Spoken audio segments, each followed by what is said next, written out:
ng'oggyeko okusenga mu bibuga abasinga kwe twamanyira, okusenga mu byalo nantalabika era bangi beebuuza ensonga ezisengusa abantu mu bibuga n'engeri gye batambuzaamu obulamu oluvannyuma lw'okusenga mu byalo. Okusinziira ku gavumenti ya Uganda, omuwendo gw'abo abasenguka mu byalo okusenga mu bibuga gweyongerako ebitundu 5 ku buli 100 buli mwaka, ate ogw'abo abasenguka okuva mu bibuga okudda mu byalo gweyongerako ebitundu 2 ku buli 10 buli mwaka. Kino kyongedde embeera y'omugotteko mu bibuga nga Kampala era ne kireetawo n'obwetaavu bw'abantu okusenga mu byalo nayo bifune ku nkulaakulana. Nakawonde Shadia ng'ono omwana nzaalwa y'enkozi yasenguka okuva mu kibuga Kampala ku ntandikwa y'omwaka 2023 gye yali amaze emyaka egikunukkiriza mu 6 n'akomawo ewaabwe Nakibanga ekisangibwa enkozi mu disitulikiti y'Empigi. Agamba nti obwagazi bw'alina eri okulima ze zimu ku nsonga ezaamukomyawo mu kyalo.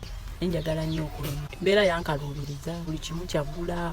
Oba oyagala okuya omuyembe ng'ogwo kasooli nga waggula nga kisiddayo naye kasooli manyi okumwerima. Wabula ate ebbula ly'enkuba lyamukaluubirizaamu mu nnaku ezaasooka, naye nga bw'omanyi nti akwata empola atuuka wala obugumiikiriza bwamuwanguza. Nga ndaba enkuba tetonnya naye nga kati ki ekindeese, naye ne ngumiikiriza nali ndi awo enkuba n'etonnya naye nga kati ki ekinzita. Ng'ono omulimi wa kasooli, ebijanjaalo n'ennyaanya atubuulidde obumu ku bukodyo bw'akozesa mu kulima. Nateekako ebigimusa, nfuuyidde, njiyuza. Oluvannyuma lw'okukungula ebirime bye, abiguza abasuubuzi abayitaayita mu byalo nga banoonya abalimi abatunda ebyamaguzi. Abaana mu kyalo bo be bajja be bakunoonya olasigwa abanoonya. Najja ne tuteesa ssente zemanjagala waziweza ng'abituwa. Ebirungi byafunye mu kulima ntoko era ng'akwenyumirizaamu nnyo. Nfunyemu akasente nkola bizinensi yange, nagulamu ente obukoko bwange nsomesaako abaana. Ebimu ku byasinga okwenyumiriza mu kulima gwe mudaala gwe yatandikawo oluvannyuma lw'okukungula sizoni eyasooka. Mudaala gwa si gwe guli awo mpa ogwama naye nneeyagala ninamu emirembe kuba kasente kakupuleesa wenjagala wenkolera, wenjagala wennyuka, wenjagala nkola, wenjagala sikula awo mamanyi nyingiza akasente. Okusenga mukyala akufunyeemu okusoomoozebwa gamba nga mikwano gy'okumutiisatiisa nti agenda kuggwa ku mpagala. Waliwo omukwano gwange gwe nasinkana ngamba bakoze bubi okudda mu kyalo kati mpogenda feedinga. Naye nga bwe bagamba nti omweyogereze takusuuza kayanziko, muno ebyogerwa bimuyita ku mutwe kuba takyalina kyayoya mu kibuga. Mu kibuga okeera kwebaka kunywa kakyala ng'otuula buzibu ebujjira ng'olimu sukaali sabbuuni